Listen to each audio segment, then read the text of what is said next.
The Byte Show is listener supported at thebyteshow.com.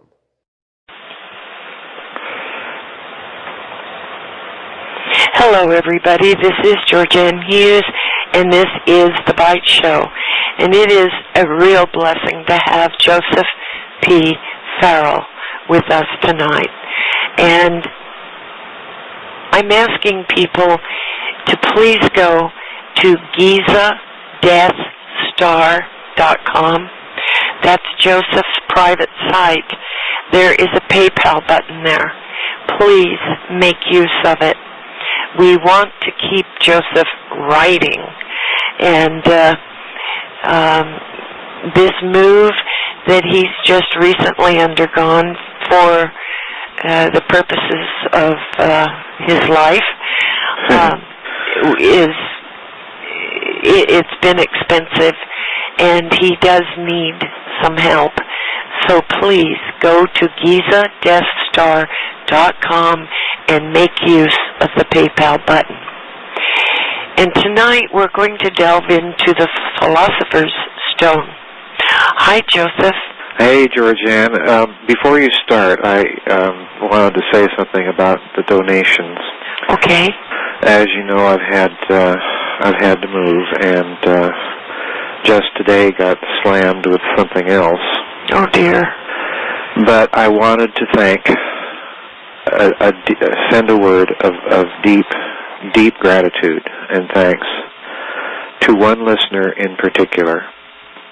I won't mention her name nor where she is, but you know who you are, and I received 2 flabbergasting donations from this dear lady today. That's wonderful. And I literally broke down and cried. And I want to thank you and ask God to bless you. Thank you so much, because it came right when everything else just got slammed. And I'm still not out of the woods, but I do appreciate all those who've helped with this, because it was as you know, as we've talked, it was kind of a touch and go situation, and it was a rough move, but I did want to say that word of thanks to those people and to that lady in particular. It's appreciated so much more than you know. Well, that's very nice, Joseph. Okay. The Philosopher's Stone. Uh-huh. This is our first recording concerning that book. Yes. For those that might be listening but don't understand what alchemy is, yes. What is alchemy? Well, alchemy is one of the branches of what we can call the esoteric arts, or if you prefer, the esoteric crafts. It is a very, very old craft. It dates back to, depending on who you study and who you consult, but it dates back to ancient Egypt and or ancient China. Oddly enough, both civilizations were deeply steeped in various alchemical traditions. It's interesting that if you go back to Egypt, the ancient Egyptian name for Egypt is Al-Chem, from which we get our word alchemy. So, in other words, there is a clear ancient provenance to this science, and I'm going to call it a science rather than a pseudoscience, as for reasons that will become clear as we proceed. But alchemy has as its goal, as its principal motivation, to take the materia prima, the prime matter, out of or down from heaven, so to speak, yes, and embody it in what's called the Philosopher's Stone in a material, earthly form. Okay? And the goal of that operation, then, is to be able, in alchemical parlance, to transmute base metals such as tin or lead or nickel or something like that into gold. In other words, a literal transformation of one element into the other. Now that's the meaning of the Philosopher's Stone in its most basic, prosaic sense, and that is the goal of alchemy in its most basic, prosaic sense. But when you study alchemical texts, the thing that you'll immediately notice, and I'm sure that you have because I know that you've read a lot of them yourself, Yes. is that these texts are very, very carefully phrased so that they can bear a multitude of meanings. And, you know, we've discussed in the Cosmic War series my idea that many of these ancient texts are, in fact, deliberately constructed in this fashion so that several layers of meaning are all possible and plausible, and that these texts are deliberately meant to convey several meanings. So, if we go beyond the prosaic meaning of the Philosopher's Stone, let's look at what they're actually saying. And I get into this in the Philosopher's Stone, in the book by that name. The first 2 chapters are actually devoted to a discussion of this subject. If you look at the materia prima, the prime matter, the way that alchemy views it is, in fact, very, very contemporary. It is eerily similar to certain models of the physical medium that you would find within modern physics. Because the materia prima, the prime matter in alchemy, is a transmutating medium itself. This is why it's able to affect the transmutation of base metals into gold, because in alchemical thinking, all matter comes ultimately from this materia prima. Okay? In other words, it's the prime matter itself, which is the ultimate Philosopher's Stone. It is the matter before matter, so to speak. Okay? And in the process of diversifying itself, then all creation emerges. And of course, this is a very, very ancient Egyptian way of looking at the whole process of creation itself. Now, if we look at this prime matter from the point of view of a modern physicist, because it exists prior to any differentiation, that means it has absolutely no distinguishing features within it. Okay? It is a literal nothing. A literal physical nothing. Okay. Because there cannot be any observation of anything in it. All right? It's once distinction begins to emerge that you begin to have physical somethings. So in other words, alchemy in a certain sense even is talking about a creation ex nihilo, but it's not a nothing in terms of a void. It's a nothing that's a something, but the something doesn't have any distinguishing characteristics. That's a tongue twister, but it's kind of confusing. It's kind of confusing, but if you stop and think about it, it makes sense. It's a nothing that's a something without any distinguishing characteristics. Okay, it's not a zero. It's not a mere void. It's a different kind of nothingness. It's the kind of nothingness that you would think of in connection to Eastern religions like Mahayana Buddhism and certain features of Hinduism and so on and so forth. But anyway, it is a transmutating medium. In other words, the very idea of the materia prima in alchemy creates information in the field, and that is a very, very modern physics concept. In fact, the Russian physicists during the Soviet era were the first physicists to start thinking along these lines and writing openly about it. So it's a very, very modern idea. So alchemy in that sense, then, is dealing with a science, as it were, a craft, to manipulate the fabric of space-time, which is exactly what we've been talking about all along. Yes. all of these different interviews that we've been having over the past 3 years. Okay, so in other words, this is another aspect of this whole story. All right. Now let's look at a third layer of alchemy. There is a third meaning of the Philosopher's Stone and this idea of transmuting base metals into gold.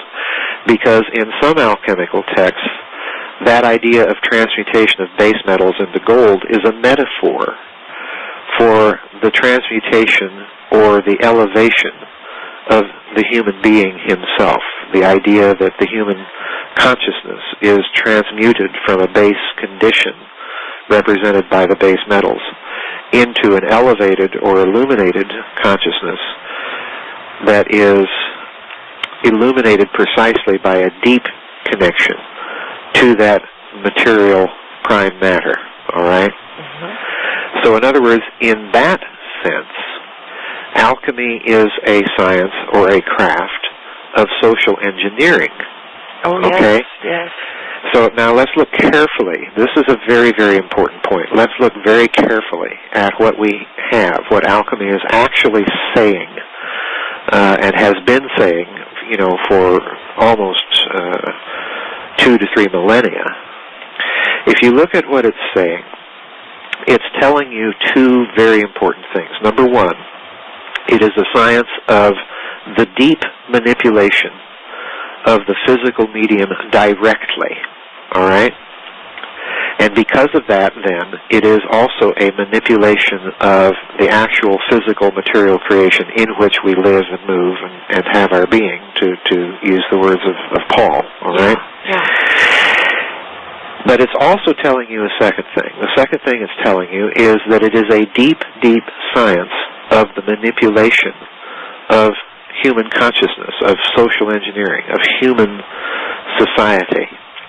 And the connection is, it's telling you that both of these things are coming out of a particular physics, a particular view of the physical medium itself. In other words, it's telling you that the science of creation or tinkering with a civilization is coming out of one and the same science that is manipulating the physical medium itself. So in other words, we're back to that idea that I've been outlining in all of my books and in some of these discussions that you and I have had. We're back to that idea that in very, very ancient times there was a tremendously unified science. We've discussed how in Babylon's banksters, how there is a deep, deep unification between physics and finance. Yes. And the two types of physics and financial systems.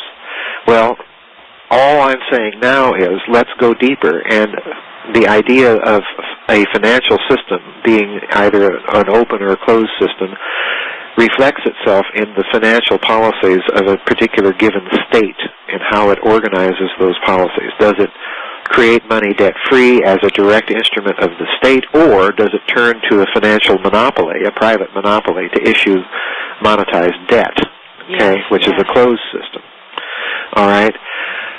What I'm now proposing is that we're going deeper and saying that the financial aspect of it is but one aspect of a much deeper science of social engineering, of if you will, a magical working that influences the way that societies are organized and how they think. All right? Okay. And in that respect, then, alchemy is the key, because it's telling you, once again, that there's a deep connection between a consciousness, a cultural consciousness, an ethos of a given culture or civilization, and the type of physics that it adopts. It's telling you that you can have an open system physics where you have a transmutative medium that can literally create information, that you have a physics that is capable of the direct manipulation of that medium on the one hand, and it's telling you on the other that the same techniques, the same science can be used to transmute humanity itself, to transmute the consciousness, to engineer the human being. Now, this is a crucially, vitally important point, because I believe it was sometime around the middle of our Cosmic War series I mentioned that there is a deep, deep connection between this type of physics of the medium and consciousness itself. And that's precisely what alchemy is telling you.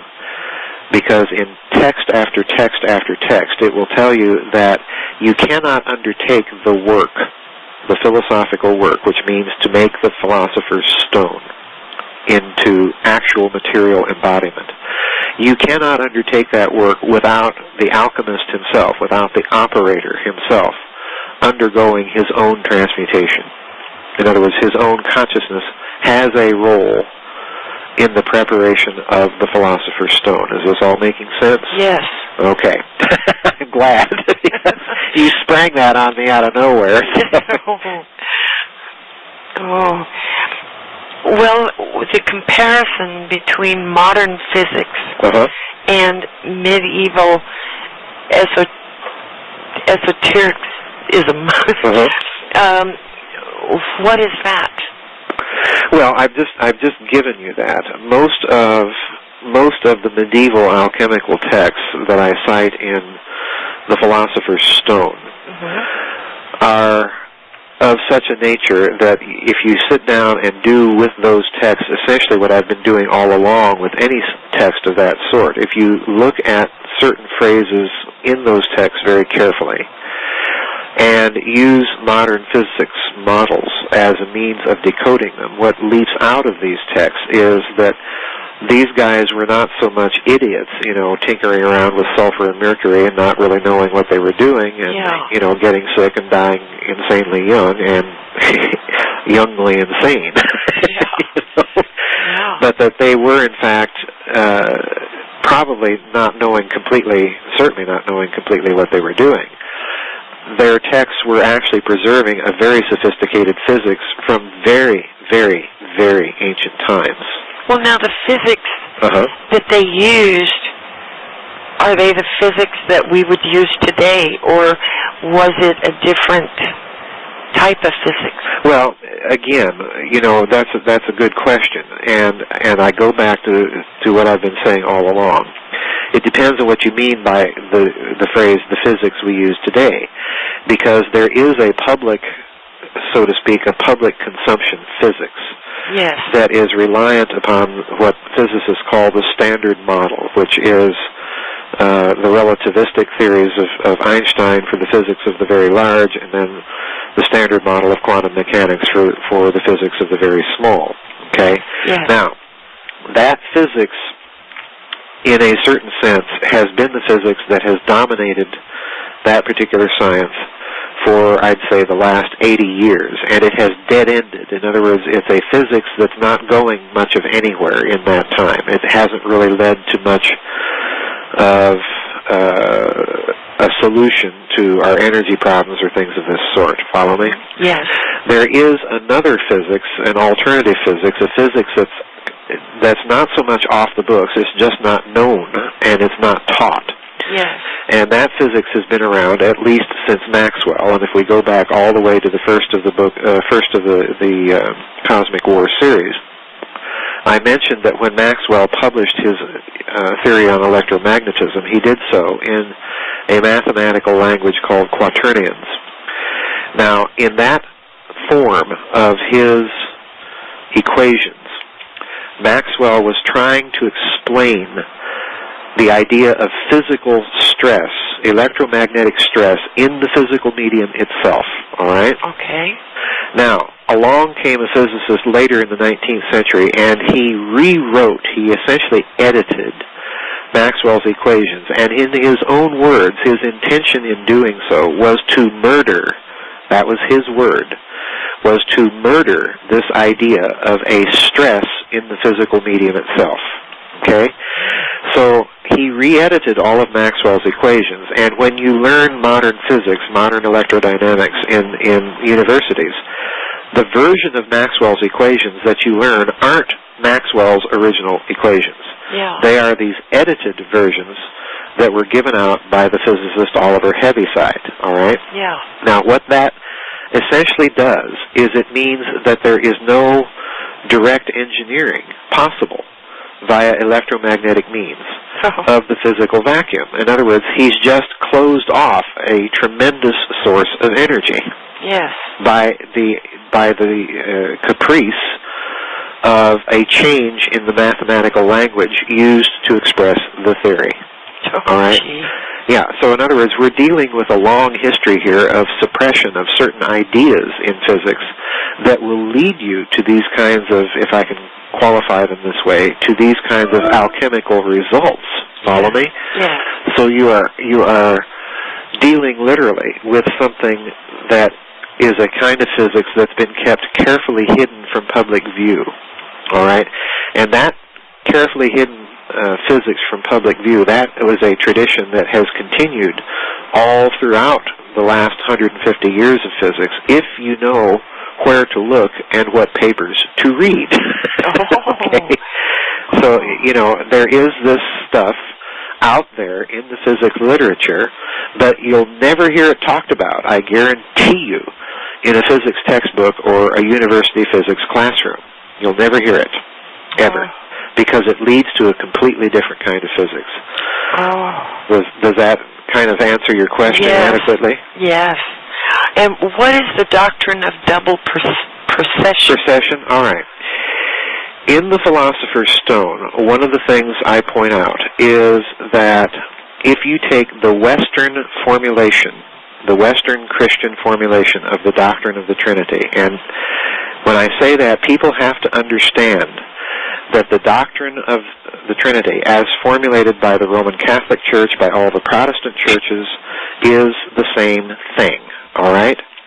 But it is not the way that the doctrine was originally formulated by the church fathers in the East. So in other words, the Eastern churches, the Eastern Orthodox Church, has a different doctrine of the Trinity, all right? Mm-hmm. In the Western doctrine, the Holy Spirit is made to take his personal origin in eternity from the Father and the Son, all right? In the Eastern doctrine, the Holy Spirit is made to take his personal origin from the Father alone. All right? Okay. Okay. Now, the reason I pointed out the Western doctrine in the Philosopher's Stone is that if you look carefully at the way the doctrine is formulated, it comes straight, absolutely straight out of Hermetic and alchemical texts that pre-existed the Christian religion. And in that context, then, if you look at the doctrine the way a mathematician or a topologist would look at that doctrine, what you end up with is that the doctrine is simply, as a doctrine, not needed, because what you're dealing with in those texts is precisely a mathematical metaphor, so to speak. Okay. And you're dealing, in other words, with something that's really about the physical medium and not about the doctrine of God at all. Father, Son, and Holy Spirit in the Hermetic texts become God, space, and cosmos. And I take you through all the different texts to show the correlations and so on and so forth. But in alchemical doctrine, then the double procession means that the Philosopher's Stone, if you're confecting an actual Philosopher's Stone to transmute base metals into gold, that stone is coming from two sources. The first source is going to be the materia prima itself, yes, the prime matter, and then the second source is it's just going to be everyday ordinary matter. And by doing certain alchemical operations, certain procedures to everyday ordinary matter, then you embody the properties or the functions of the Philosopher's Stone in that ordinary matter. That's what's going on. Oh. Yeah. Now, this is an important point that you raised, because with the resemblance between the formulation of the doctrine of the Trinity in the Western churches to alchemical text, all right? Yes. With the similarity, it is no wonder then that alchemy survives precisely in the Christian West, because it was very easy for alchemists in the West in the Middle Ages to cloak their texts behind a veneer of Christian language. Oh, my goodness. See what's going on? Yeah. Yeah. Yeah. The plot thickened. Yes, it did. Yes, it did. Well, when they undertake these operations, yes. There's certain astronomical alignments and things that they pay very close attention to. Yes. Why is that? Because this is an excellent point.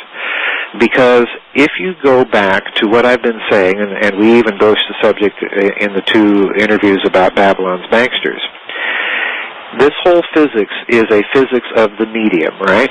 Yes. Therefore, planetary positions affect the physical medium and its operations. Follow me? Yes. So in other words, alchemists will tell you that you will not get the same results if you perform the same experiment but perform it at different times. In other words, when the planets are in different positions. Oh. Okay? Okay. Now go all the way back to something I said in the very, very first parts of the Cosmic War. I mentioned the fact that when the United States fired off its first hydrogen bomb, we had calculated a yield for that device to be between 4 to 6 megatons. Yes. When we fired the thing off, it ran away to a yield of about 10 megatons. Yes. In other words, more than double the low end of the calculated yield. Now that's quite a whopping miscalculation,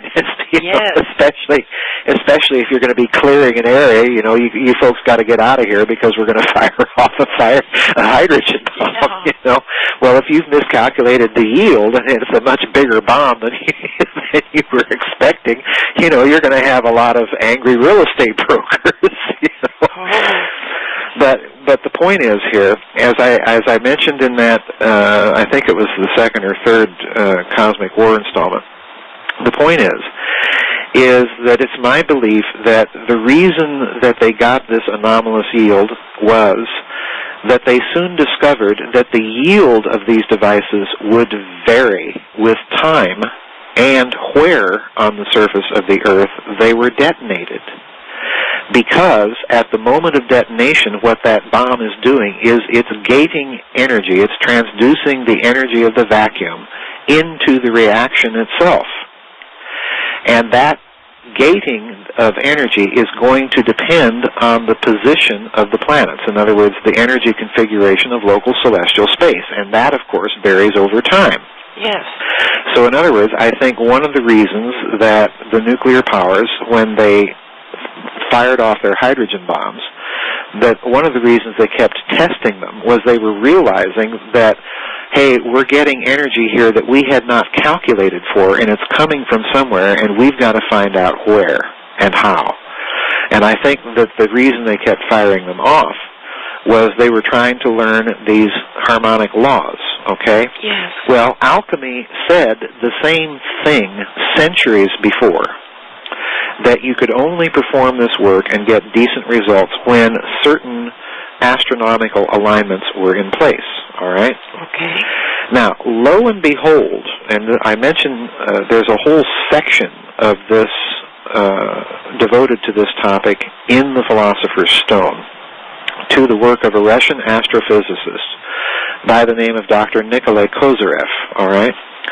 Now, I strongly suspect that the reason that Kozyrev's work went deeply black in the Soviet Union was that Kozyrev, being an astrophysicist, had said almost the same thing that I just said concerning hydrogen bombs.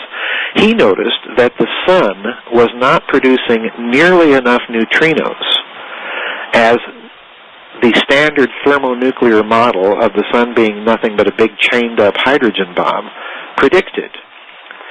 And it was therefore transducing energy from some other source, okay? Yeah. And if that's the case, the Soviets lit off their hydrogen bomb and probably found the same thing, all right, that we did. They had calculated a yield and got a lot more bang out of it than they were expecting, all right? But they had one advantage we didn't. They had an astrophysicist who had said already the same thing about the sun. And he suspected, and he came right out and said it in his papers at the time, that he suspected that the reason the sun was gating energy had something to do with time. Oh. And of course, the only way in physics that you measure time is what? By the changes of planetary bodies. Yes. Okay? So in other words, he was saying essentially the same thing that the alchemists had been saying all along. You see? Oh my goodness. So his work went deeply black. We didn't even find out that Kozyrev was doing all of these time experiments. And in performing certain experiments, he did numerous different types of things. But one of the things he noticed was that he would get very fine variations of experimental results performing the same experiment, but doing so at different times. He also said that time is a creature. Well, he said that time is not a scalar, I think is what he said. He did not say time is not a creature. He said time is not a scalar, and that's quite a bit different. But the point is that his experiments demonstrated that experimental results vary with time. They vary with planetary positions. They vary with the phases of the moon. And if you didn't see the equations that he accompanies his little papers with, you would swear you're reading a medieval alchemist. Oh. Because they're saying exactly the same thing. Oh. So in other words, once again, if you take modern physics models, little-known modern physics models and experiments and people doing these things, and then go back and look at some of these ancient or esoteric or medieval texts, you're going to discover amazing parallels. So once again, the case is made that these fraternities, these societies, these esoteric crafts and arts are preserving some kernel of a real science that existed at some point a long, long, long time ago. Oh, my goodness. What about the Habsburgs, Emperor Ferdinand and Leopold I? Well, this is the other part of the story. And to give kind of paint a bit of a context for why I decided to pursue inquiries into alchemy. At the end of the Giza Death Star destroyed, or I should say probably more towards the middle of it, I pointed out that there is really what I call the esoteric gap, all right? Mm-hmm. There is a period of time from the death of the last great Neoplatonic magician, and we've discussed this before very early on in the Cosmic War series, the death of the last great Neoplatonic magician by the name of Iamblichus, circa 430 to 450 A.D., and the rise of the first palpable modern esoteric occult secret society in the form of the Knights Templar, much later, 8 centuries later, in 13th century France. Okay? So you have a gap there of approximately 800 years. Yeah. But when esotericism reemerges onto the scene in Europe, it reemerges fully fledged. In other words, there's no gradual development or build-up. It's just all of a sudden there again. All right? So in other words, I come to the conclusion that the only rational way to explain this is esotericism went deeply underground, but continued in more or less a continuous stream between those two poles, between that gap of 800 years. And the mechanism by which it did so, and this is why alchemy is so important, the mechanism by which it did so was through alchemy. And the reason why was, again, because the alchemists could disguise their beliefs and their teachings and their doctrines under the veneer of the way that the Western Church had formulated its doctrine of the Trinity. Oh. You see? Oh my. Yeah, it's a very, very, it's, I don't want to say it's diabolical or sinister, but it is at least Byzantine and subtle. Yes. Oh my. Well, what about the alchemical reading of the golden calf in the Old Testament? Oh boy. That's a biggie, and I get into that. The first book I discuss that in is The Giza Death Star Destroyed. Now, to set this up, I have to point out that when you read alchemical literature, when they're talking about the philosopher's stone, the stone that transmutes base metals into gold, they understand it at the most prosaic level as existing in basically two different forms, and listen carefully. The first form is as a tincture, in other words, a liquid, all right? And when they discuss it in those terms, they usually ascribe to the philosopher's stone amazing powers of healing and even of longevity, all right? The second way that the philosopher's stone is described is as a very pure, very fine white powder. Okay? With me? Yes. Now, there is a whole section in the book called The Philosopher's Stone where I discuss the powder form and its modern discovery. And I'll repeat what I just said to let it sink in on people. There's a whole section in The Philosopher's Stone where I discuss the modern discovery of this fine white powder. Because there is a gentleman by the name of David Hudson who discovered this, largely through accident, that when he took metals in the platinum group, all right, in other words, iridium, rhodium, platinum, and so on, and subjected them to extremely high temperature. Okay. So that the metal was not only burned, it not only melted, but it was actually burned and consumed to the point that the metal was reduced to an extremely fine, guess what, white powder. Yeah. Okay? Now, when he did that, an amazing thing happened. He discovered when he put this powdered iridium, platinum, rhodium, and even in some cases gold on a finely balanced scale balance to weigh it, he discovered that even though it had the same chemical property as the original element, it had lost approximately 44% of the mass. Oh, my goodness. Yeah, oh, my goodness. Oh. All right. Now, on top of that, so did the scale.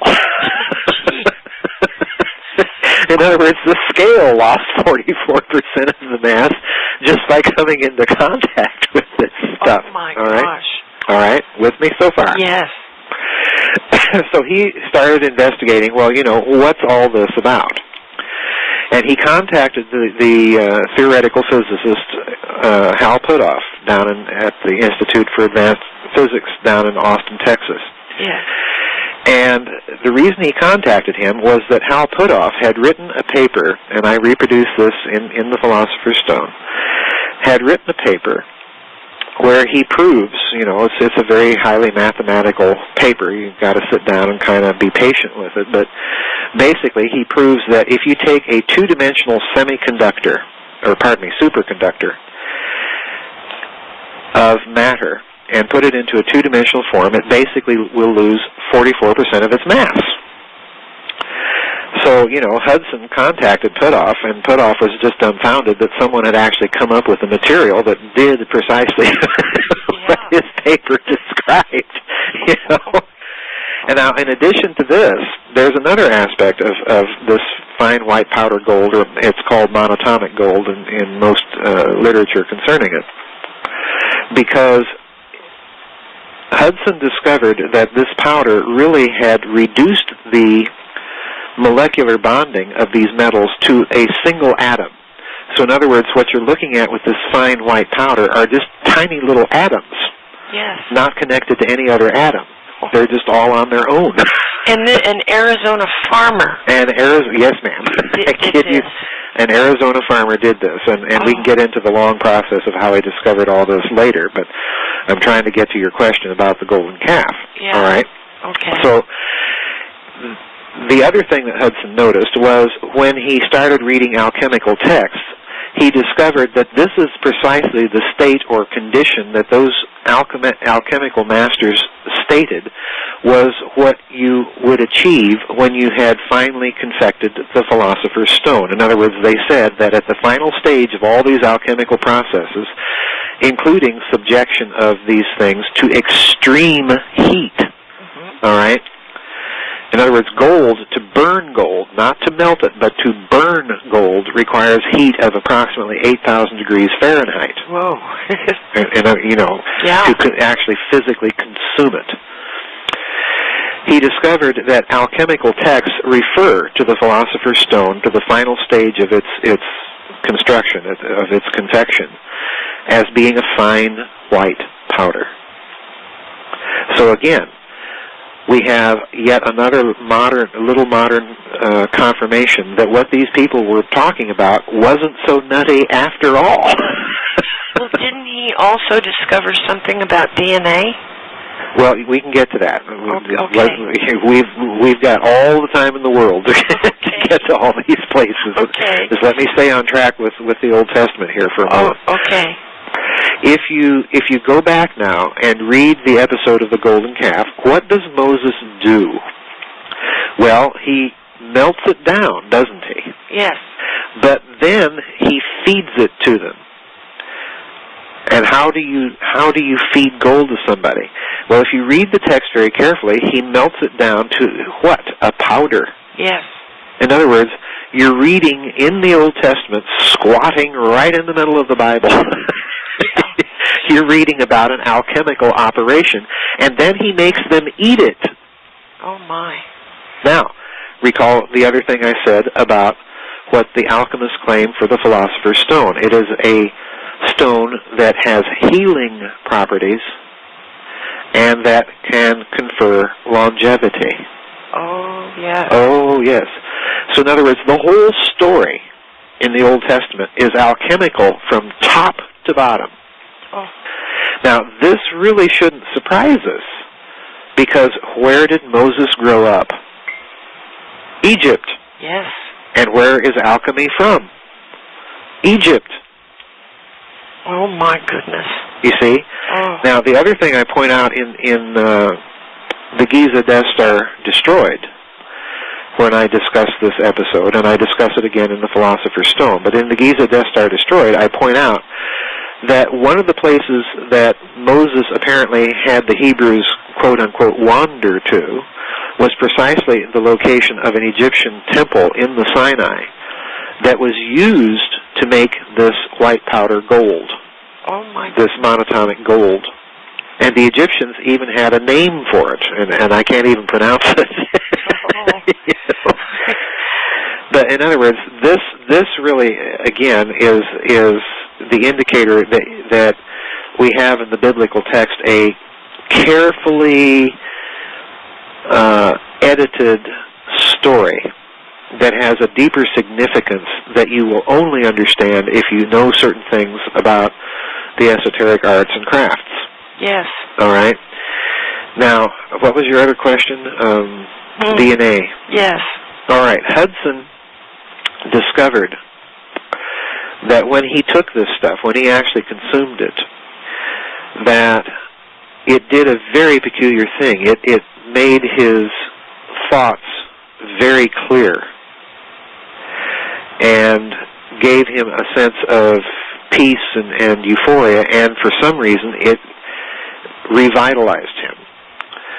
And again, he started reading in the alchemical text and discovered that you know, this Philosopher's Stone, whatever the alchemists were using to confect it, was described as conferring the same properties. Well, there have been studies since then with this monatomic element type material that these little atoms latch themselves on to the strands of DNA and sort of clean them up. In other words, they clean up the ability of those strands of DNA to pass electrical currents through them with lower resistance.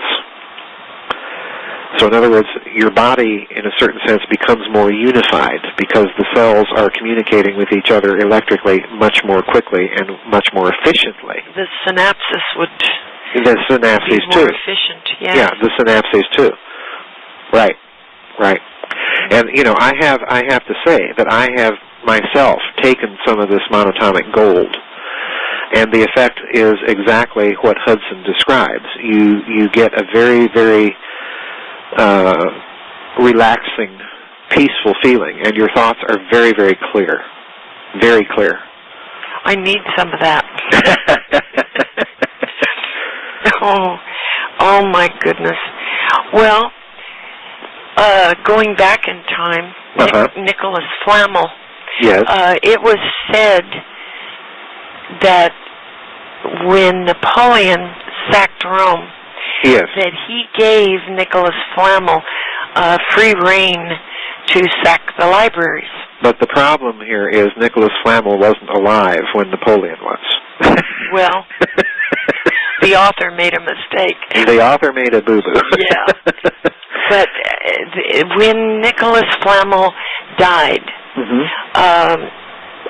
it is said that later his grave was yes, that's true. exhumed, and there was no body there. That I've heard that story, and I've heard the version where his body had not even shown any signs of decay. Yeah. Now that is another odd thing, because there are consistent stories of that nature within the alchemical tradition. And again, you've got the whole legend of the Vicomte de Saint-Germain, who was reportedly an alchemist and who lived a long time. But those stories are persistent within the alchemical literature. I review many of them in the first part of The Philosopher's Stone, as a matter of fact. Flamel is interesting because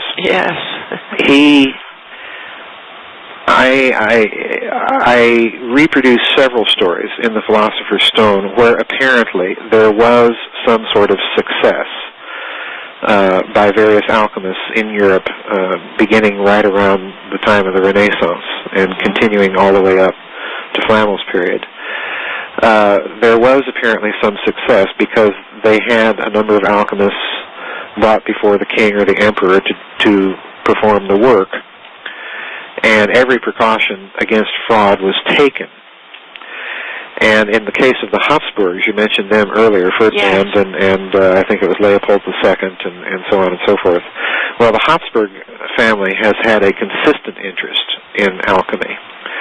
And in a couple of cases, at least the way the official history reads, the alchemist was successful in confecting the Philosopher's Stone, was able to transmute base metals into gold, and the emperor had coins cast from that gold in commemoration of the event. So in other words, with someone like the Habsburgs, you're going to be dealing with people that are going to take every precaution against fraud. Yes.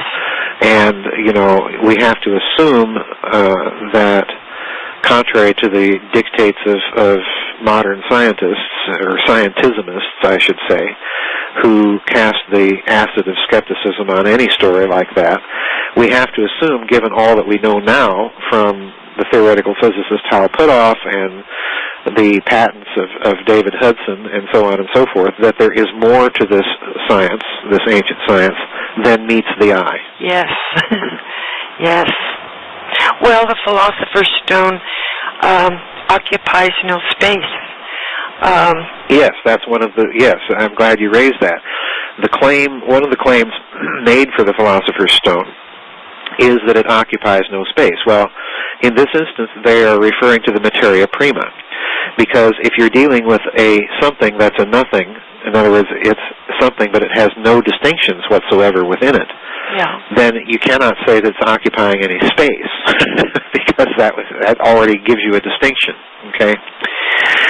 So, in a certain sense, they're talking about the materia prima, but in the prosaic sense, if you look at it from the standpoint of modern physics, they're saying that it doesn't occupy this 3D space. All right? Yes. Now, let's go back to Hal Puthoff for a moment. If you sit down and read his paper about two-dimensional superconductors, what he's really saying is the missing mass of these superconductors is actually present in a different dimensional space. In other words, a higher dimensional space. Yes. It's literally a kind of matter that exists partly here in this three-dimensional world and partly in a 4D, 5D, 3 plus n dimensional world, all right? Mm-hmm. So it's kind of a bridge between different types of worlds. So in other words, the mass isn't really missing, it's just gone elsewhere. Oh, my goodness. Yeah, oh my goodness. And it cured at a distance. Yes, this is another claim made for the Philosopher's Stone. It was able to cure at a distance. It was able to confer longevity. And one of my favorites, Georgianne, is in some alchemical texts, the Philosopher's Stone is referred to as the indestructible stone. Oh. In other words, once it's made, you can't get rid of it. Oh, dear.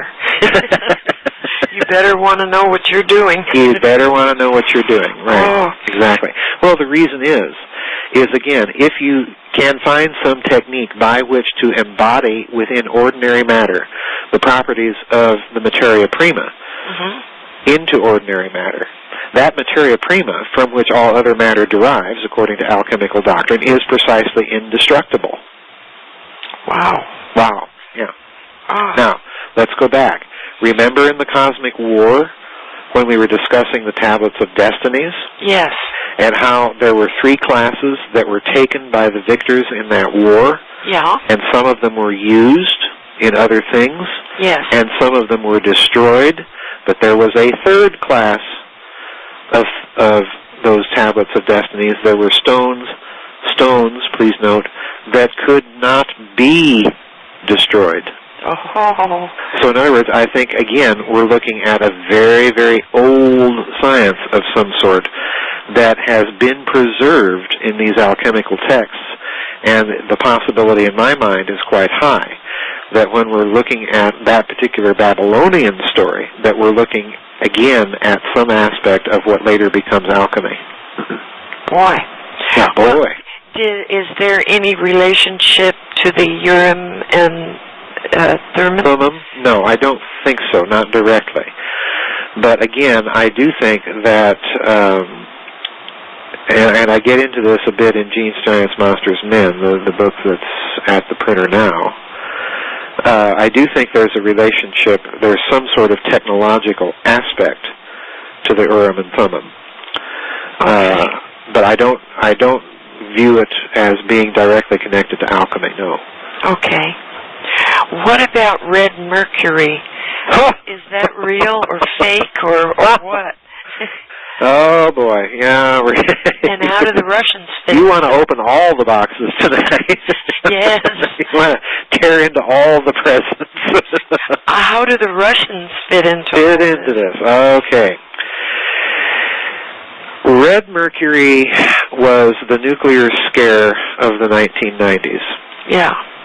It was a reportedly, it was a cherry red substance, a liquid goo of very great density and weight. Yeah.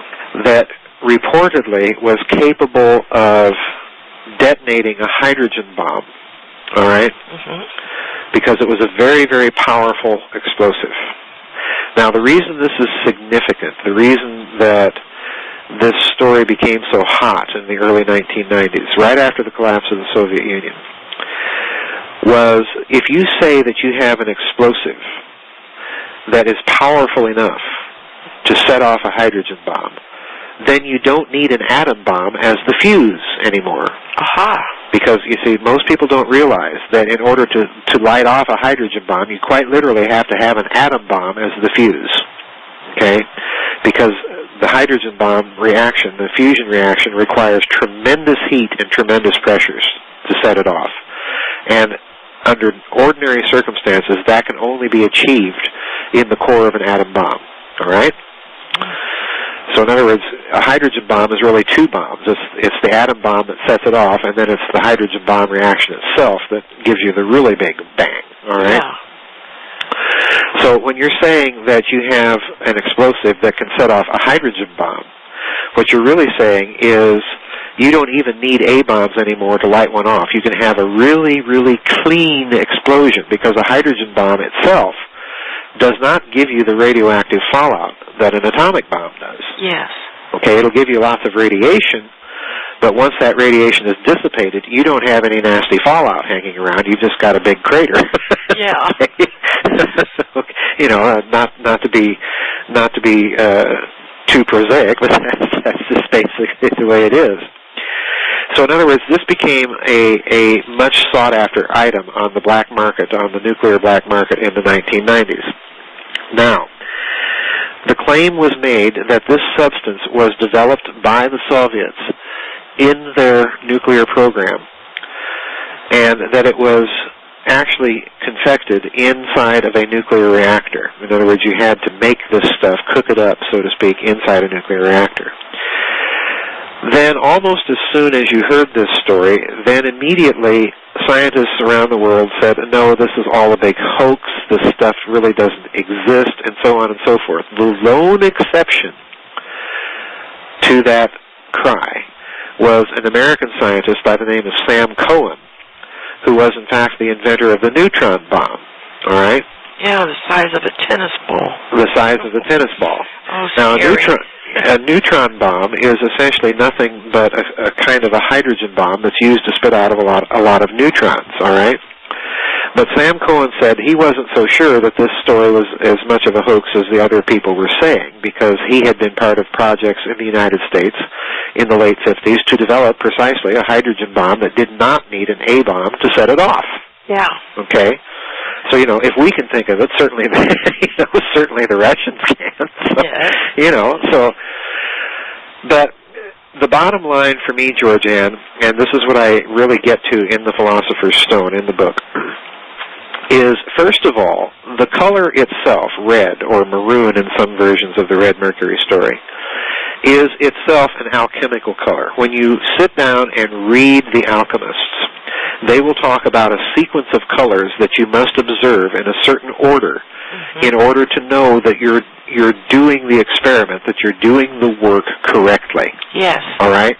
And the final form of the Philosopher's Stone in its liquid form is when it turns either into a brilliant sort of cherry red color or into a kind of deep reddish purple maroon color, all right? Okay.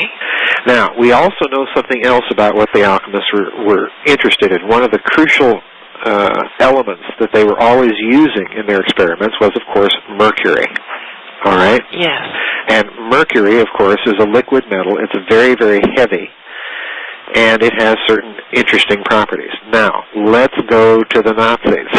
Oh, boy, we can't leave them out. No, we can't leave them out. If we go to the Nazis and to their Bell project, if you'll recall, on the inside of the Bell, they put a substance in those two counter-rotating drums. Yes. And guess what? It was of a deep maroon color, it was a liquid, and it was really heavy. Oh. And they called it IRR Serum 525. All right. So I speculate in The Philosopher's Stone that this Nazi serum is the ultimate basis of the Red Mercury story, number one. Number two, I speculate that it is kind of an alchemical substance in a peculiar way, in that it is probably compounded out of some isotope of mercury and either thorium or beryllium oxide, which would turn it that reddish color. You know, just think of iron oxide, rust. Yes. What color is it? It's kind of a reddish orange. Yeah. Any oxide is going to be of a particular kind of color, all right? So I speculate a bit in The Philosopher's Stone that the Red Mercury story is really probably something that is, in its basic elements, true. But it's not coming from the Soviet Union. It's coming from the Nazi Bell Project. And the Soviets may have, well, in fact, we know they did know about the Bell Project because the man who was executed that gave the affidavit that outlined the Bell Project, an SS general by the name of Jakob Sporenberg, gave all these details in his affidavit, his trial affidavit, about the Bell Project, and one of the things he talks about is this IRR Serum 525. And he was executed in Poland. So we know that the Soviets probably knew about this project, even though they didn't get their hands on it. And Russians being Russians, they're going to back-engineer the project from the document itself, much as I have had to do in my books. Yes. So the Red Mercury story, in my opinion, probably has a basis of truth to it, and it's got some connection to this Nazi Bell Project. Now, the interesting thing about the serum, in my reconstruction, is that one of the elements, as I said, that they probably used was thorium oxide. And here we're going to solve a major World War II mystery. Okay? When the Allies went into Nazi Germany, they had a special intelligence mission called the Alsace mission, which was Greek for grove, which was to scour the Third Reich for every atomic secret they could find. Yeah. And find out about the real state of the Nazi atom bomb project, all right? Okay. Now, the naming of that counterintelligence mission as Alsace, or in other words, Grove, that's kind of a pun on the man that headed up the American Manhattan Project, General Leslie Groves, all right? But one of the curious mysteries that we found when we went into the Third Reich, and it's a mystery that has not been explained to this day, okay? Okay. I'm going to explain it. Oh, boy. Okay? All right. We discovered that the Nazis were stockpiling massive amounts, not just of U-235, but more importantly, they had stockpiled massive amounts of thorium. Oh. All right? With me? Yes. Now, by the standard nuclear thinking of the day, Georgianne, thorium makes no sense. You can't build a bomb out of it, okay? Oh. So, in other words, the Allied engineers are thinking, what in the name of sense are these crazy Nazis stockpiling so much thorium for? You can't use this in a bomb. You see, we had our blinders on. Yes. Okay? Well, the Nazis themselves, and this to me is just a gas, because the Nazis told us that they were trying to develop this in a toothpaste. Oh, as a whitening ingredient, Are you kidding? I'm not kidding you. Oh. my gosh. I'm as serious as a clam. Now, Georgianne, stop and think of it the next time you brush your teeth. Would you want to be brushing your teeth with thorium? I use baking soda, thank you. Yes, thank you very much, but I'll stick to baking soda and hydrogen peroxide. Yes. Thorium is a bit out of my wallet, Oh, jeez. Oh, my gosh. But, you just have to kind of, bad as the Nazis are, you just kind of have to doff your hat. They're so brazen in telling something so ludicrous. Well, did we believe it? Well, of course not. But, what, that's the whole, that's their whole dark inside joke, let these idiot Americans and British try and figure out what we're really doing with this stuff. Oh, that is hilarious. It really is. Well, okay, so back to thorium. So why are we using thorium in this substance that we're putting inside the bell and pulsing with a lot of electricity? All right? All right, I'm going to tell you. If you recall, well, you may not recall because we haven't discussed this book before. In the last part of The Philosopher's Stone, where I'm talking about the Nazi aspect of all this alchemical stuff, I make the case that one of the technologies that the Nazis were using in their isotope enrichment program was a technology called laser isotope separation. Okay. That's right, folks, I said laser. Okay? And I make the case there in the book, and we'll probably end up talking about it here in these series. But for now, I'm just asking you to believe that I.G. Farben had a second-generation tunable gas dynamic laser isotope separation technology, and that they were using it to enrich uranium and other exotic isotopes. Now, why would you need that kind of isotope separation technology? After all, centrifuges and cyclotrons and gas diffusion gates, those are good enough to get U-235 to making a bomb. So why are you going to all the expense and effort of coming up with a second-generation technology that's not even discussed in the open literature until about 1979? Oh, gee. Now, I kid you not. It may sound far-fetched and wild, and we can get into later, we can get into why I think the Nazis actually had that kind of technology. But for the moment, assume they did. If you are going to separate exotic isotopes, and in particular a kind of isotope that's called an isomer, then a laser separation technology would be the ticket, all right? Now, it just so happens that thorium has an interesting isomer. An isomer, Georgianne, is an isotope whose atoms, the nuclei of the atoms, are in an extremely high state of spin, an abnormally high state of spin. Okay? So chemically, they behave just like any other atom of the element, but in terms of the nuclear behavior of the element, they behave much differently. Okay. All right? Because, again, we're dealing just with the nucleus, and it's whirling around really fast. All right? Thorium has an isomer called thorium-229 isomer. All right? Now, a laser separation technology is perfect for separating that isomer out from the rest of plain old ordinary thorium that you use in your ordinary household toothpaste. Yeah. Yeah. Okay. Toothpaste. Oh my gosh. I know, it's rich. It's really rich. But anyway, this isomer exists in only a few parts per million.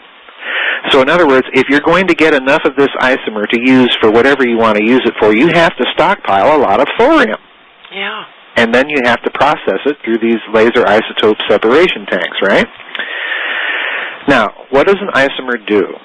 Well, thorium-229 isomer has a very low threshold of stability, which means, that's just the physicist's fancy way of saying, if you get it to slam on the brakes, it'll spit out a lot of energy. Yeah. And in the case of a low threshold of stability, it means it doesn't take much to get it to slam on, the brakes. Okay? Now, what happens when an isomer suddenly slams on the brakes and stops spinning real fast? Well, two things happen, Georgianne. Number one, it spits out gobs. I mean, of gobs. toothpaste. Yes, toothpaste.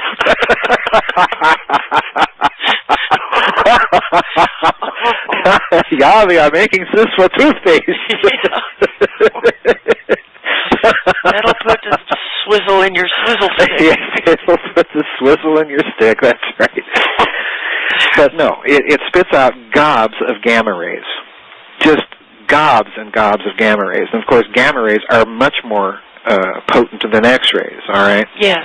So in other words, you don't want to be around when thorium-229 isomer is de-exciting, all right? Yeah. All right. The second thing that these isomers do, and please listen carefully because we have only discovered this in the open literature in the 1980s.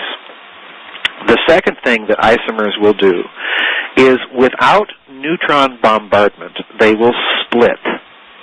The atom will split. The same thing that happens in an atomic bomb, only the splitting is not caused by smacking a bunch of neutrons into the nucleus, like, billiard balls on a pool table. Yeah. It's splitting because all of a sudden you're taking that merry-go-round that's whirling around at 80 miles an hour and slamming on the brakes and bringing it to a dead stop in an instant. And, of course, the merry-go-round will fly apart. Oh. So, in other words, the Germans are tinkering around with splitting atoms in a completely different way than anybody else at the time, and that no one else is going to find out about until 30 years later. Oh, gee. Oh, gee. Why am I not surprised? Why? Yes. Okay. Now, on top of this, let's remember what they're doing in this Bell device with all of this, goo that they're putting into these cylinders. And remember what the cylinders are doing. They're spinning, aren't they? And they're spinning in counter-rotating directions. And now we're putting a goo inside of each one, spinning it up on the inside of these cylinders. And the goo is made out of an isomer, which is also spinning in a really big, fast state, right? Yeah. And then we're going to zap it with gobs of electricity. And, of course, what is this going to do? Well, it's going to turn the mercury into a plasma, and it's going to de-excite the thorium, and the thorium's going to spit out gobs of gamma rays, okay? I mean, are these people a little nuts or what? Oh, my goodness. Yeah, they're making toothpaste here. Yeah. with this machine. Yes. But no, what they're doing is they're getting all sorts of energy. They're getting more energy out of the device by this thorium de-exciting than they're putting into the device with the electrical pulsing. That's what they're doing. They're creating a machine that is yielding more energy out of it than they're putting into it. Yes. And there is your hyperdimensional physics. Oh, my gosh. Yeah. Oh my gosh. Is it any wonder the Nazi regime classified this project as Kriegsentscheidend, as war decisive? Forget about the atom bomb. Yeah. Yeah. Or yeah. Yeah. No, so I told you I'd explain what the Germans were doing with this thorium, and it wasn't making toothpaste. Honestly. Gee. And, of course, I think what the Russians did is when they, the Russians are just as capable of putting all these dots together as a hack from South Dakota, Yeah. So I think what happened is that the Red Mercury story was that simply the Russians, got a hold of this affidavit from this German war criminal describing all this stuff. Yeah. And started back engineering what he was describing and made the stuff themselves. That's what I think they did. And who knows? If we're dealing with a mercury thorium oxide, and the thorium oxide component is made out of thorium-229 isomer, and when that isomer de-excites, it's releasing all this energy, who knows? It may have enough energy to light off a small hydrogen bomb. Oh, my goodness, Joseph. Yeah, oh, my goodness is right. I still can't get over the toothpaste. Yeah, Georgianne, you can just picture. Yes. These Nazis, with their armbands on, standing in front of these unshaved British or American soldiers, saying, "Oh, we are making toothpaste here." Yes. Or it's as comical as the IG Farben executives in the blocks at Nuremberg telling us that big, huge synthetic rubber plant that they had built at Auschwitz and operated for 4 years and used 25,000 slave laborers to operate during that 4 years produced not 1 ounce of synthetic rubber. Yeah. And they sat there and gave that story out straight-faced, and no one has questioned it since as to what is really going on. Oh, my. And what's going on is Auschwitz was a key center in the entire Nazi atomic program. Oh. That's where they were separating all this isotope. Oh, my gosh. Oh. Yeah, oh, my gosh. Oh, toothpaste. Toothpaste. Yeah, toothpaste. Of all things. Well, I wouldn't put it past IG Farben. I mean, these are the people that gave us fluoridated water. Yes. So, who knows? Maybe they were trying to poison everybody with thorium toothpaste. Oh, gosh. That just... It's just a stunner, isn't it? I can just see them standing there straight-faced, Yep. saying, we're making toothpaste. Yes. I mean, if it weren't true, it would just be, it's like a badly written opera. Yeah. Or something out of the comic strips. Yeah, exactly. Well, how do crystals play into all this? How do you mean? Early on, crystals were used. Yes. And how do they play into alchemy?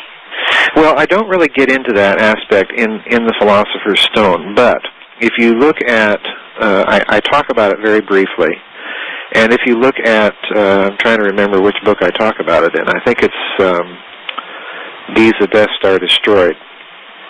There is an interesting thing, and again, this comes from Egypt, of the association of certain astrological houses.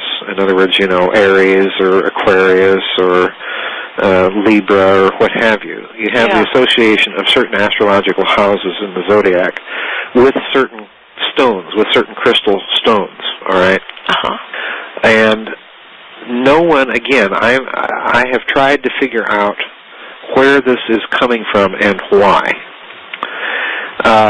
It is coming from Egypt. Yeah. And it is apparently very, very old, because you find similar traditions in the Babylonian version of things. You find this association of stones with the zodiac houses. Yes. My guess, and it is purely a guess here, is that this is another legacy of a deep, high, sophisticated physics that pre-existed those civilizations. In other words, once again, they're just handing something down, but they really don't know the significance of. And I don't honestly know the detailed significance either. But my guess is that if you go back to something I said in the Cosmic War series, crystals are natural torsion resonators, all right? Okay. In other words, when a crystal grows naturally, it's growing in response to the torsion effects of the Earth's gravitational field, okay?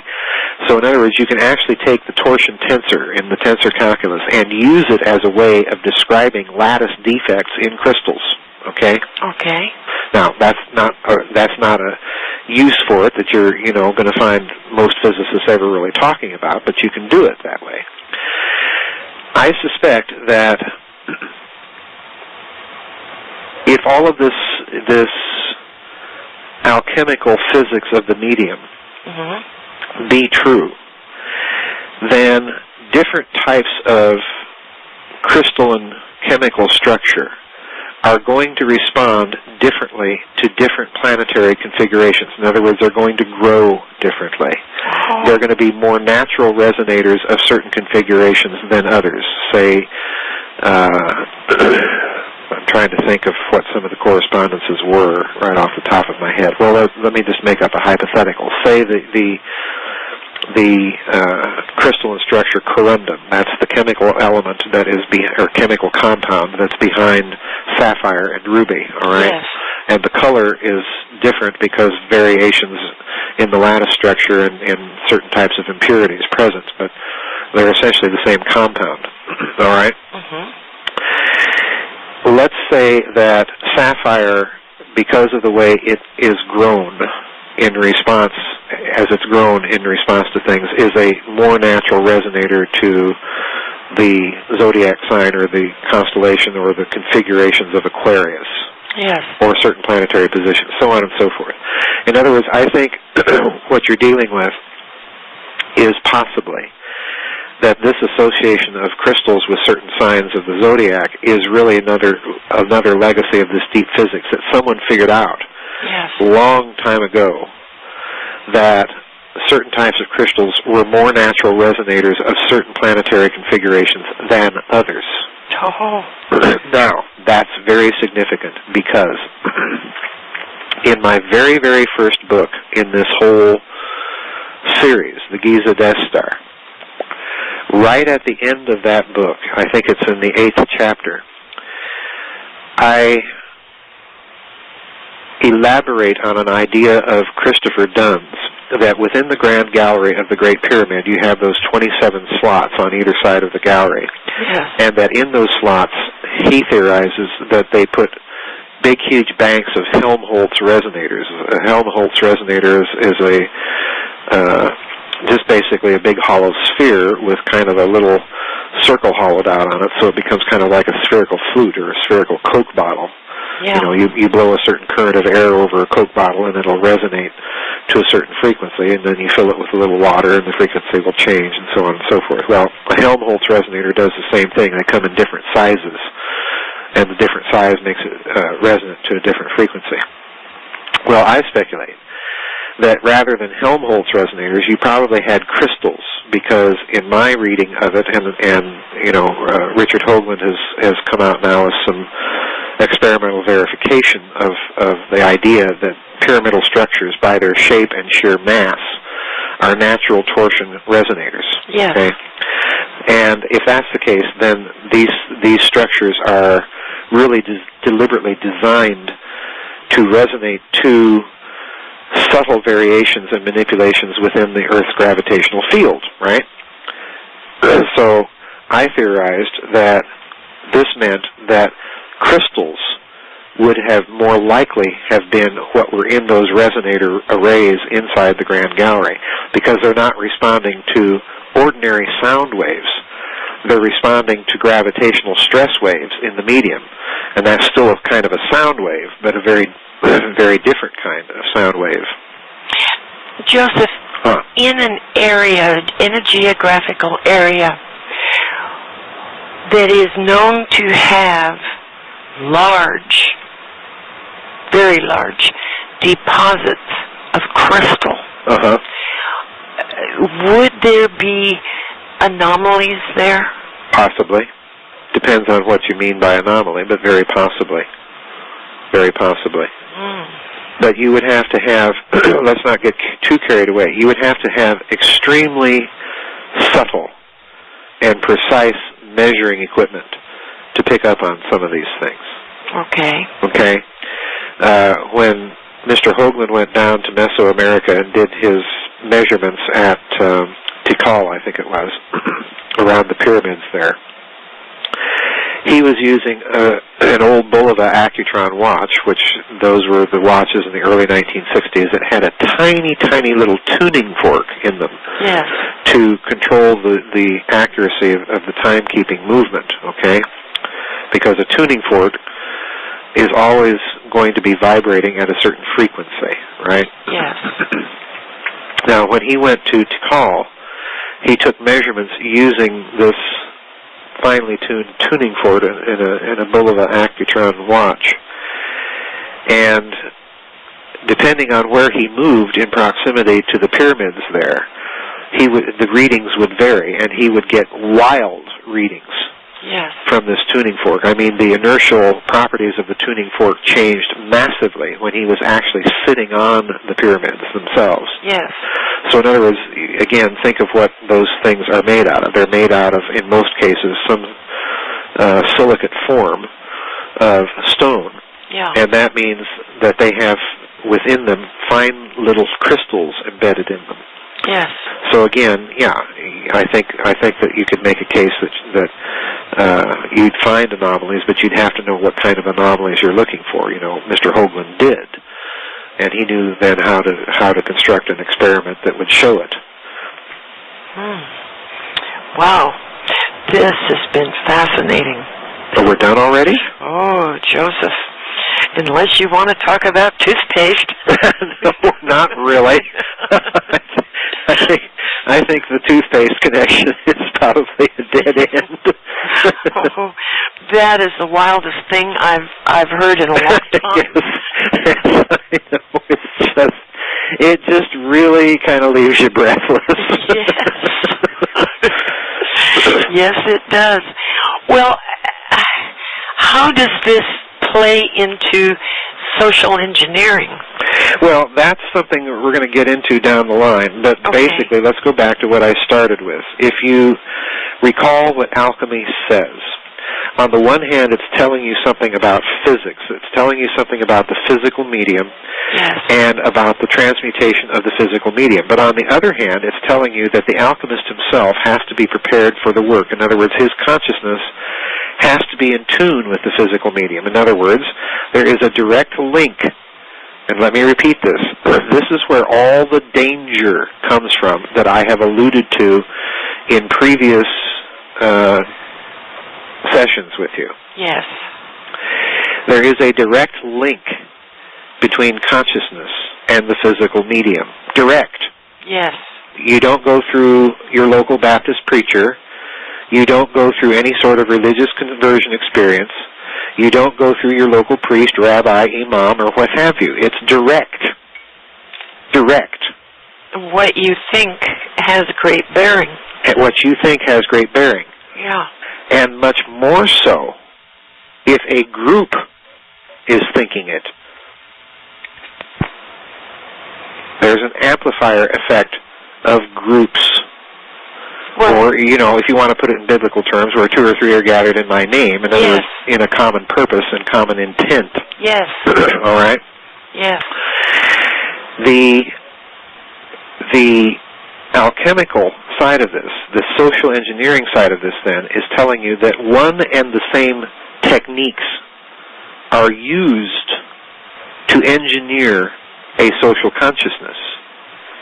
So an alchemical working is not only a, you know, in the most basic prosaic sense, an alchemical working is not just to confect the philosopher's stone, it's to effect a transmutation of humanity. And there can be good forms of it, obviously, and very, very supremely bad forms of it. Yes. And, you know, we've discussed off the air the subject of the book I'm writing about now, and I can tell people because my publisher's already come out with the catalog, and I'm not even done with it yet. Oh, my goodness. Yeah, but the book is called LBJ and the Conspiracy to Kill Kennedy. Yes. All right? Now, that book may seem to have absolutely nothing whatsoever to do with alchemy, social engineering, and so on and so forth. Trust me here. If you examine certain aspects of the Kennedy assassination, there are clear fingerprints of esotericism, of the occult, and of alchemy all over it. Yes, I can attest to that. Yeah, well, we've discussed it off the air. And I don't really want to discuss, you know, it'll be further on down the line in this series when the book is actually at the printer, and then we can discuss the details. But what I'm saying then is that as one operational goal of the assassination, you had a working that was deliberately designed to engineer a certain state of consciousness within American society. Yes. That is an awesome statement. Well, yes, it is. But it is true. It is true. And just like 9/11. Yes. Yes. Oh. Things of this nature, if you know esoteric tradition, yes, and look at events like that, the fingerprints are all over those types of events. And you and I have discussed openly before that, at least as far as 9/11, there are clear symbolisms involved with, you know, the collapse of the Twin Towers, because the Twin Towers represent the Masonic pillars, Jachin and Boaz, that you would find in you know, any local Masonic lodge. Yeah. And again, you know, you're striking at a symbolic representation of the Anglo-American elite, as well as an actual physical location of that elite. I don't believe that the Arabs were responsible for that. Ultimately, no, neither do I. You know who I think is responsible. Yes. Because we've discussed that. Yes. But, no, I don't either. I think that they were involved, but involved at the least significant level. Yeah. I think that there were some involved. But at the deeper levels, I think that there are 3 levels to the whole 9/11 story. There's the level of the official story that we've been told. There is a deeper secondary level that the 9/11 truthers are trying to get people to wake up to. Mm-hmm. But I think that even they haven't gone far enough. I think there's an op within an op within an op. Yeah. Yep. My goodness. Yep. Oh, it never fails to fascinate me how you connect all these things. Joseph, you... I know certain things. Oh. I know certain things. And you and I have discussed that off the air. Yeah. I know certain things about how to do it. Yes. And those are the dangerous things that I've probably will never tell people. Yeah. But they're very real. You've already had to move once. Yes. For your safety. Yeah. Well, like I say, I just got slammed with something else today. So. Oh, dear. Yeah. Mm. So I do so deeply appreciate those who made donations, and particularly that lady, and you know who you are. And I am truly, truly, truly grateful. Yes. And with that, the toothpaste hour. Maybe we should rename the series Toothpaste. Toothpaste and thorium. Yes. That is just unbelievable. Well, you know, how blatant can you be? Well, Georgianne, they've been blatant all along.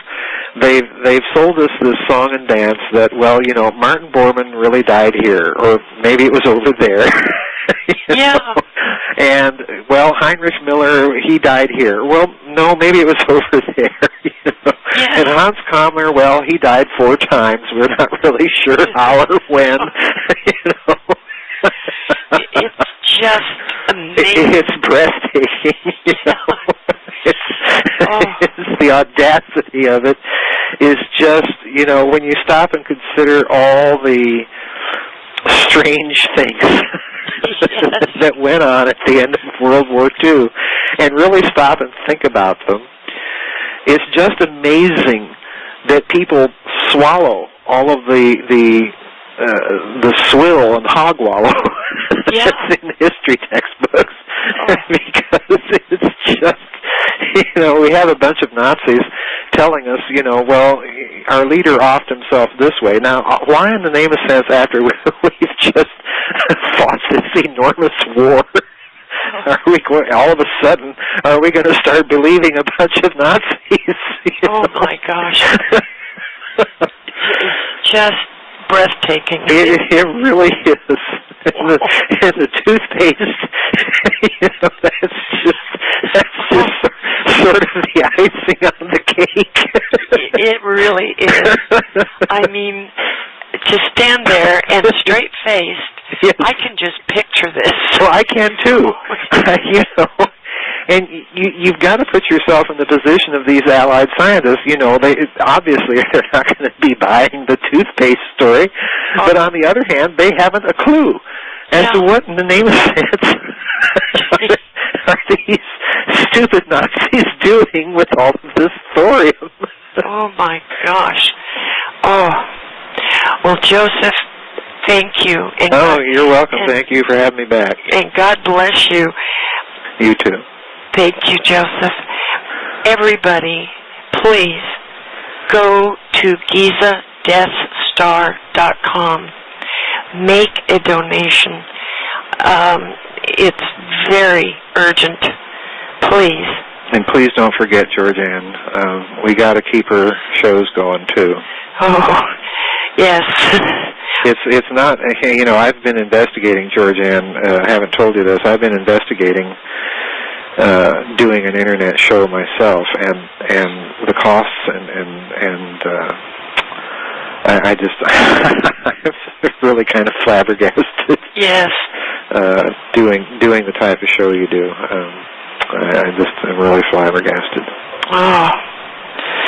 Well, we will continue this series, The Philosopher's Stone and the Magic of Social Engineering. And boy, Joseph, this is fascinating stuff. Yes, it is. It is it's endlessly fascinating, and it's another aspect of the story that needs to be done, and needs to be done carefully. I hope I am. There's been a lot of research in the field by a lot of researchers far more capable than I, but we'll see where it goes. Okay. Well, God bless everybody out there. Amen. Yes, and thanks for listening. This is Georgianne Hughes with Dr. Joseph P. Farrell signing off. Good night, everybody. Toothpaste. Oh, gee. The Byte Show is listener supported at thebyteshow.com.